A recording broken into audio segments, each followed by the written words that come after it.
అదరగొట్టే కారం రంగు రుచి ఆచి కారం పొడి. బులియన్ మార్కెట్లో ఇవాళ బంగారం ధర తగ్గింది. 24 క్యారెట్ల 10 గ్రాముల పసిడి ధర 1200 తగ్గి 1,58,400కు చేరింది.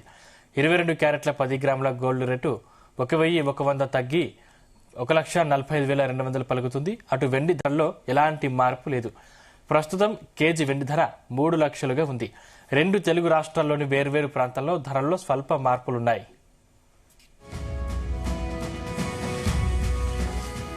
ఇదే అంశానికి సంబంధించిన మరిన్ని వివరాలు స్టాక్ ఎక్స్పర్ట్ జీవి సత్యనారాయణ గారిని అడిగి తెలుసుకుందాం. సత్యనారాయణ గారు, good morning. Good morning Sandeep. Sir, ఈ నెలలో బంగారం తగ్గుతూ కనిపిస్తూ ఉన్న సిచ్యువేషన్ మనం చూస్తూ ఉన్నాం. అంటే ఇంకా తగ్గే ఛాయిస్ ఏమైనా ఉందా సార్? ఏం లేదు, ఇదంతా ఇక అయిపోయినాయి. ఈవెంట్స్ అయిపోయినాయి, న్యూస్ అయిపోయినాయి, గొడవలు అయిపోయినాయి, ట్రేడ్ డీల్స్ అయిపోయినాయి, మొత్తం అయిపోయినాయి. మొన్న 2 రోజులు 3 రోజుల కింద కూడా బంగ్లాదేశ్ కూడా అయిపోయింది ట్రేడ్ డీల్. ఇప్పుడు మనం ఎంతసేపటికి ఏంటిదంటే రోజు ఒక డేటా వస్తుంది అన్నట్టు. ఏమని కన్స్యూమర్ ప్రైస్ ఇండెక్స్ డేటానో, పేరోల్ డేటానో, లేకపోతే ఇంకోదో. అంటే ఇప్పుడు వరల్డ్ రికార్డు స్థాయిలో, అంటే ఇప్పుడు అమెరికా డౌ జోన్స్ ఉంది, ఆల్ టైమ్ హైకి వెళ్ళింది. జపాన్, ఏషియా స్టాక్స్ ఉన్నాయి, అవన్నీ ఆల్ టైమ్ హైలోకి వెళ్ళినాయి. మన బ్యాంక్ నిఫ్టీ ఆల్ టైమ్ ఆ హైలోనే మొన్నటి వరకు ఉంది, ఇప్పుడు కూడా ఆ టైం హై అక్కడనే ఉంది. మళ్ళీ మన నిఫ్టీ, బ్యాంక్ నిఫ్టీ, సెన్సెక్స్ అవి కూడా ఆల్ టైమ్ హైకి రీచ్ అయ్యే అవకాశాలు ఉన్నాయి. అంటే ఎప్పుడైతే ఈ ట్రేడ్ డీల్ మంది అయిపోయిందో, ఈ గోల్డ్ సిల్వర్ జనవరి 30వ తారీఖు, ఫిబ్రవరి 1వ తారీఖు, 2వ తారీఖు ఏదైతే బాగా వోల్టాలిటీ, అంటే చైనా వాళ్ళు అన్లోడ్ చేసేది అనేది ఒకటి, అంటే ప్రాఫిట్ బుకింగ్, స్పెక్యులేటివ్ షేర్లు వాళ్ళు చేసిరు అనేది ఆ న్యూస్. జనవరి 30, ఫిబ్రవరి 1, 2 మొత్తం అకౌంట్లన్నీ వాషౌట్లు అయిపోయినాయి. వాళ్ళందరూ డెబిట్ లోకి వెళ్ళిపోయినారు. ఎవరు ట్రేడింగ్ లో లేరు, వాల్యూమ్స్ లేవు, బిజినెస్ లేవు, ఫ్యూచర్స్ అండ్ ఆప్షన్స్ లో ఎక్స్పైరీ డేట్లు లేవు, ఏమీ లేవు. సింపుల్ గా ఏంటిదంటే రోజు 1%, 2% పైకి కిందకి జరుగుతూ ఉంటది. ఒక రోజు ఏముంటది, అమెరికాలో డేటా వస్తుందని, పేరోల్ డేటా వస్తుందని, ఒకరోజు కన్స్యూమర్ ప్రైస్ ఇండెక్స్ డేటా వస్తుందని, ఒకరోజు వడ్డీ రేట్లు ఇక న్యూట్రల్ గా ఉంచుతారు అనేది ఒకరోజు వడ్డీ రేట్లు తగ్గిపోవచ్చు, తగ్గిస్తారు. ఇట్లా ఏదో ఒక రోజు ఒక న్యూస్ చెప్పి ఆ 1%, 2% మధ్యలోనే గోల్డ్ సిల్వర్. ఇప్పట్లో ఇక మనము దీని గురించి ఆలోచించక్కర్లేదు. దీని గురించి ఎవరైతే ఇంట్రెస్ట్ గా వినేవాళ్ళు కూడా ఉండరు. ఎందుకోసం అంటే ఎప్పుడైనా కానీ జనాల్లో ఎలా ఉంటదంటే ఏదో ఒక జరగాలన్నమాట. అంటే బాగా పెరుగుతున్నా డిస్కషన్ ఉంటది, బాగా పడుతున్న డిస్కషన్ ఉంటది. న్యూట్రల్ గా ఉండి 1%, 2% అంటే 1%, 0.5%. ఇప్పుడు గోల్డ్ ఉంది, అది 0.25%, 0.5% కంటే పెరగడం తగ్గడం పెద్దగా ఉండదు. సిల్వర్ వచ్చేటప్పటికి 1%, 1.5% పెరగడం తగ్గడం ఇక అలానే ఉంటది మార్నింగ్ నుంచి ఈవినింగ్ వరకు. ఇంటర్నేషనల్ మార్కెట్ బేస్ చేసుకుంటది. ఇంటర్నేషనల్ మార్కెట్ లో 23 గంటలు ట్రేడింగ్ జరుగుతుంది. ఈ 23 గంటల్లో ట్రేడింగ్ జరగాలి అని అంటే ఏదో ఒకటి ఉండాలి. ఏం లేదు, పైకి కిందకి ఉయ్యాల మాదిరి ఆడిస్తా ఉంటారు. సముద్రం పక్కన అల్ల మాదిరి వస్తూ ఉంటాయి, పోతూ ఉంటాయి. ఎప్పుడు ఆటిపోట్లు వస్తాయి సముద్రంలో? పౌర్ణమికి, అమావాస్యకి. అట్లే ఇక్కడ కూడా ఎక్కడ జరుగుద్ది, గోల్డ్ సిల్వర్ లో ఎక్కడో ఒక దగ్గర ఎప్పుడో ఒక్కసారి జరుగుతాయి. ఏంటిది, ఆ ఫ్యూచర్స్ అండ్ ఆప్షన్స్ ఎక్స్పైరీ ఉంటుంది. ఫ్యూచర్స్ ఎక్స్పైరీ టైంలో ఓపెన్ ఇంట్రెస్ట్ ఉంటుంది. దాన్ని బట్టి పెంచటాలా తగ్గించటాలా వాలటాలిటీ అనేది ఒకటి ఉంటుంది. ఇక రెండోది ఏంటిది, ఇప్పుడు బాగా ఆల్ టైమ్ హైకి పోయినాయి కాబట్టి ప్రపంచ దేశాల్లో ఏవైతే సెంట్రల్ బ్యాంకులు ఉన్నాయో కొన్ని ఉన్నాయి, కొన్ని పెట్టేసిన స్టాక్లన్నీ ఇంకా ఈ రేట్లలో కొంటున్నాయి అనేది చైనా 15 నెలల నుంచి ఇంకా కొంటుంది అనేది వార్తలు ఉన్నాయి. కానీ అది నిజం అబద్ధం అనేది ఇక మనకు తెలియదు. ఆ డేటా ఏదైతే ఉందో 15 నెలల నుంచి కంటిన్యూగా చైనా కొన్నది కాబట్టి గోల్డ్ పీక్ వచ్చింది. ఒక్కసారిగా ఎక్కడైతే పీక్ వచ్చిందో జనవరి 30వ తారీఖు, ఫిబ్రవరి 1, 2వ తారీఖు వాళ్ళు బాగా అన్లోడ్ చేయడం జరిగింది. వాళ్ళంతా కూడా ఫ్యూచర్స్ లో ప్రాఫిట్ బుకింగ్ చేసుకోవడం జరిగింది. వాళ్ళు మనకి పెంచి అంటగట్టి వాళ్ళు ఎగ్జిట్ అయింది అనేది ఉంది. దాంతో కొన్ని లక్షల అకౌంట్లు డెబిట్ లోకి వెళ్ళిపోయినాయి. కోట్లలో కొన్ని వేల కోట్లు ఇప్పుడు డెబిట్ లోకి వెళ్ళిపోయినాయి. అవన్నీ ఎలా రికవరీ చేస్తారు, ఏం చేస్తారు అంటే లీగల్ గా వెళ్తున్నారు. లీగల్ గా వెళ్ళినప్పుడు మరి ఎంతవరకు అది సక్సెస్ అవుతారు, మరి లీగల్ గా వెళ్ళినప్పుడు వీళ్ళు కూడా లీగల్ గా వెళ్తారు. అది వాళ్ళ ప్రాబ్లమ్స్ ఉంటాయా, లేకపోతే లీగల్ గా వెళ్ళినప్పుడు ఏం జరుగుద్ది అంటే కొన్నేళ్లు టైం తీసుకుంటది. మరి అప్పటి వరకు ఆ డెబిట్ బ్యాలెన్స్ లు ఎవరు బడ్డను? ఫ్రాంచైజీలు ఉంటాయి, ఫ్రాంచైజీలోకి పేఅవుట్లు ఇవ్వరు, ఆ ఫ్రాంచైజీలు మూసుకుపోతాయి. మళ్ళీ ఎప్పుడో క్లియర్ అయిపోయి ఓపెన్ అయ్యే టైంకి 2-3 ఏళ్ళు గడిచిపోయిన తర్వాత ఇంక ఈయన ఫ్రాంచైజీ ఇంకో పని చూసుకున్నాక ఇంకేం చేస్తాడు, అది పోయింది. క్లయింట్లలో ఇన్వెస్టర్లు ఎవరైనా వాళ్ళు వాషౌట్లు అయిపోయినాయి. కొత్త ఇన్వెస్టర్లు రారు, కొత్త ఇన్వెస్టర్లకు అవగాహన ఉండదు. ఎవరైతే ట్రేడింగ్ చేస్తారో వాళ్ళ అకౌంట్లన్నీ లాభం పోయింది, అసలు పోయింది, నష్టంలోకి వెళ్ళిపోయారు, అంటే బకాయిలు పడ్డారు. రెండోది ఇక ఫండ్స్ లేవు. ఒకవేళ మళ్ళీ ఏదైనా ఆపర్చునిటీ కోసం చూసినా ఫండ్స్ లేవు. ఇక ఎవరికయ్యే అవకాశం అంటే ఇప్పుడు మ్యారేజ్ సీజన్ స్టార్ట్ అవుతుంది. ఈ మ్యారేజెస్ ఎవరైతే కొనలేదని మిస్ అయిపోయినారో వాళ్ళు కొనుక్కోవచ్చు. లేదు ఇన్వెస్ట్మెంట్ పర్పస్ లో న్యూ అంటే స్టడీగా అంటే ఎంతో కొంత ఎప్పటికప్పుడు ఇప్పుడు అంటే గ్రాములు అంటే 24 క్యారెట్స్ గోల్డ్ అయితే గ్రామ్స్, సిల్వర్ అయితే బిజినెస్ పర్పస్ లో కొంత కొనుక్కొని పెట్టుకునే వాళ్ళు ఉంటారు. వాళ్ళంతా కూడా ఎక్కువ శాతం డిజిటల్ ఈటీఎఫ్ లోనే ఉంటాయి. ఇక ఫిజికల్ గా కొనే వాళ్ళు ఎవరు అని అంటే ఫిజికల్ గా మ్యారేజెస్ కానీ ఏదైనా ఈవెంట్స్ ఉంటే గృహ ప్రవేశాలు కానీ అట్లా ఏదన్నా శుభ అంటే ఈ శుభ సూచకాలు అంటే పెళ్లిళ్ళు ఉంది, అది ఫిజికల్ గానే కావాలి, డిజిటల్ పనికిరాదు. అంటే డిజిటల్ ఏంటిదంటే సేవింగ్స్ పర్పస్ అనుకోండి.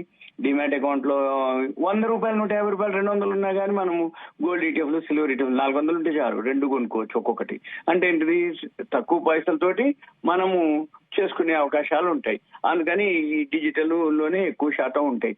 ఎప్పుడు ఫిజికల్కి వెళ్తారు అంటే ఈ మ్యారేజ్ సీజన్ లో తప్పదు కాబట్టి ఈ డిజిటల్ లో ఉన్నదంతా కూడా క్లోజ్ చేసుకొని ఆ అమౌంట్ తోటి పేఅవుట్ పెట్టుకొని ఫిజికల్ గా కొనుక్కుంటారు. ఇప్పుడు ఫిజికల్ కొనుక్కునే వాళ్ళకి ఆపర్చునిటీనే. ఎందుకు అంటే ఇప్పుడు మ్యారేజ్ సీజన్ స్టార్ట్ అవుతుంది, మిస్ అయిపోతే అంటే కొనకుండా ఉన్న వాళ్ళు ఇప్పుడు కొనుక్కోవడానికి. ఎందుకంటే రోజు పెరిగేది కానీ రోజు తగ్గేది కానీ ఉండదు. మనం కొనే అమౌంట్ కి ఈ తగ్గేది పెరిగేది నెగ్లిజిబుల్ అంతే తప్ప ఇది మనం మాట్లాడేదంతా కమోడిటీస్ ఎక్స్చేంజ్, ఇంటర్నేషనల్ మార్కెట్లు, గోల్డ్ ఇంత పెరిగింది అంత పెరిగింది ఇంత తగ్గింది అంత తగ్గింది అని మనం ఎన్ని చెప్పినా మనం కొనే దానికి వచ్చేటప్పటికి నిన్నటికి ఈ రోజుకి సపోజ్ ఈ రోజు తగ్గింది, ఎంత తగ్గుద్ది? మనం కొనేదానికి పెద్దగా తేడా రాదు. సపోజ్ పెరిగింది, ఎంత తేడా ఉంటది? పెద్ద తేడా రాదు. పెరిగినా మనకి తేడా రాదు, తగిన తేడా కానీ స్టాండర్డ్ ఉండిపోద్ది.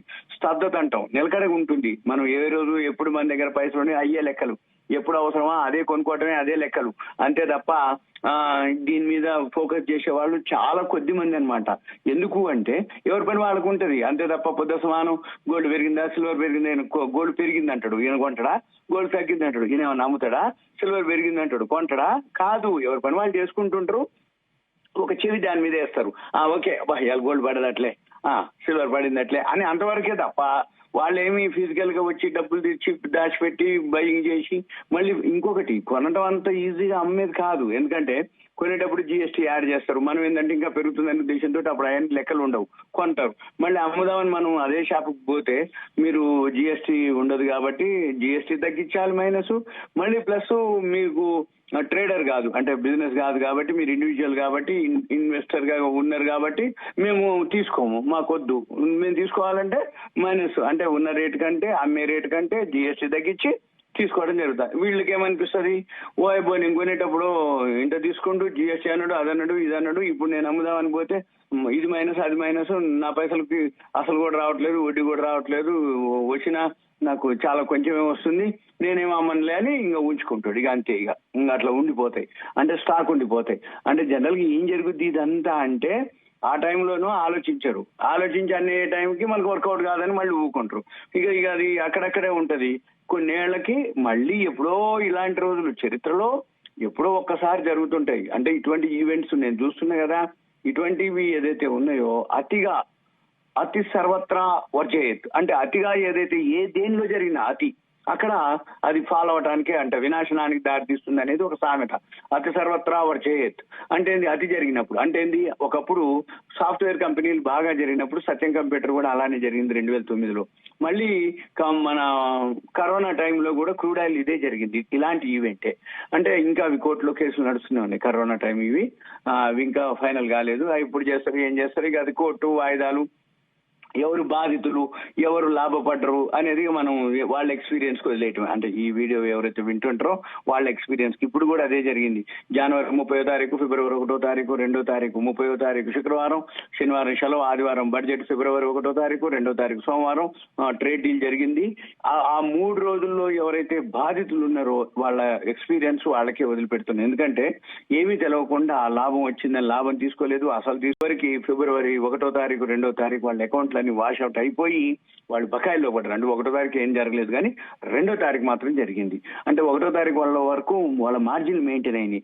2వ తారీఖు ఇక కాలేకపోయింది. మార్జిన్ షార్ట్ ఫాల్ రావడం జరిగింది, మార్జిన్ పెంచడం జరిగింది, రేటు తగ్గడం జరిగింది. ఒక కారణం కాదు, అన్ని విధాల విధాల కారణాలు జరిగింది. ఒకటి, చికాగో మర్కెంటైల్ ఎక్స్చేంజ్ లో మార్జిన్ పెంచడం తోటి మన MCX లో మార్జిన్ పెంచడం, రేటు పడిపోవడం, 18% లోయర్ సర్క్యూట్ కు పడిపోవటం, మార్జిన్ పెంచడం, లోయర్ సర్క్యూట్ కు పడిపోవటం, మన ధర తగ్గిపోయింది, ప్లస్ మార్జిన్ పెంచాల్సి పెరిగేటప్పటికి అది మెయింటైన్ చేయాలి. వాటితోటి అకౌంట్ ఎంత మంచి అకౌంట్ కూడా వాషౌట్లు అయిపోయినాయి. ఇక వాషౌట్లు అయిపోయినాయి, ఇంకా రారు వాళ్ళు. ఎందుకు రారు అంటే ఏమలే, మన టైం బాగలేదు, మనం చేసిన టైం మనం ఇప్పుడు ఏం చెప్తాం, చరిత్రలో ఎప్పుడు జరగలేదు ఇది ఇట్లా కమోడిటీస్ కి. మరి జరిగేటట్టుందంటే వాళ్ళే ముందు జాగ్రత్తలు తీసుకొని ఇప్పుడు జాగ్రత్తలు తీసుకోరు, ఇప్పుడు ఉపయోగం లేదు. ఇప్పుడు ఉదాహరణకి మన MCX ఎక్స్చేంజ్ లో 2,60,000 ఒక కిలో ధర అయితే దానికి మార్జిన్ ఎంత చూపిస్తుంది అంటే సుమారుగా 1,70,000 చూపిస్తుంది. అంటే సుమారుగా ఒక 2 లక్షలు మనకి మార్జిన్ ఉండాలన్నమాట. ఈ 2 లక్షల మార్జిన్ ఉండాలంటే మరి 2,60,000 పెడితే మామూలుగానే దొరుకుతున్నప్పుడు 2 లక్షల మార్జిన్ ఎందుకు కట్టాలి అనుకుంటాడు కదా. అంటే 1,74,000 మార్జిన్ చూపిస్తుంది, కానీ మళ్ళీ 20,000, 10,000, 15,000 అటు ఇటు వచ్చింది. కాబట్టి 1,90,000 నుంచి 2 లక్షలు ఉంటే ఒక కిలో కొనుక్కోవడానికి ఓకే చేస్తుంది సిస్టమ్, లేకపోతే చేయదు. అంటే ఏంది, ఇన్వెస్టర్స్ దూరం అయిపోయారు, ట్రేడర్స్ దూరం అయిపోయారు, మార్జిన్ అంతా మెయింటైన్ చేసేవాళ్ళు ఇక్కడ ఎందుకు కొనుక్కుంటారు, మామూలుగా ఫిజికల్ కినే కొనుక్కొని స్టాక్ పెట్టుకుంటారు. పెరిగినప్పుడు పెరిగిందిలే అనేది. ఇక్కడ రోజు పెరుగుతుంది తగ్గుతుంది, ఈ వాలటాలిటీని ఎవరు పట్టించుకుంటారు అందుకని. Right, thank you sir.